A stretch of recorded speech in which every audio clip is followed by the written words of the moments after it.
And was at that point of time fund was not that easy like the way today foreign direct investments are there in different ways. Was not that easy at that point of time, Yes. was or Yeah. there's No, no, something? no. It was indeed difficult. I think, they were trying to recapitalize the airline, look at overseas funding.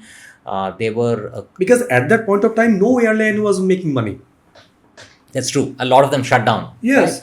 And I think we were within touching distance of getting in funds from Etihad at that time. Okay. And, they had done their due diligence. They were also talking to Jet Airways, right? I think it was for 1,200 crores or so. Yes, 1200 crore was the money, Right. And close that to would have Jet Airways. helped us sort of, given us a breath. So it was the deal with that Kingfisher first. Yes, right. And, we were fairly confident that, given whatever we presented and so on and so forth, we would get it. So it was a collaboration. No, they would, yes, they would take a stake and they would infuse funds, right? And that Okay. funds was required for us to sort of So continue that was flying. only the funding part. It was nothing to do with the international airline or the routes or something. No, you would have got some of those benefits, right, from Etihad, but I Okay. think fundamentally it was our main problem They statement will was the give you funds. certain Yes. vacancies to fly Yes, to those. but Okay, that's I not got the it. major part. The major part is about the funding, Fund right? only. But then that went to Jet Airways at that point in time, and from there on we couldn't recover. So I was with the airline from 2009 to 12 when it shut down.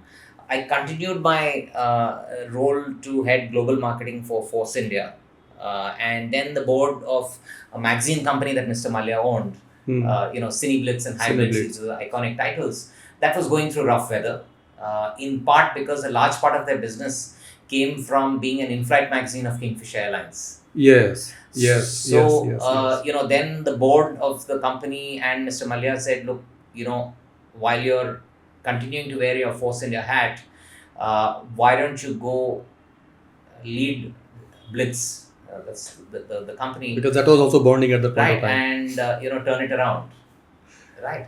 So you had your experience in the print media as well. That was my first actually experience with media, Okay. in print, in magazines. I think at that time print was already dying. Magazines were, Yes, there yes. was no this thing, and we were bleeding. So our challenge was to find new revenue streams. And, I think the team did a fantastic job in, completely reinventing the way that we get revenue.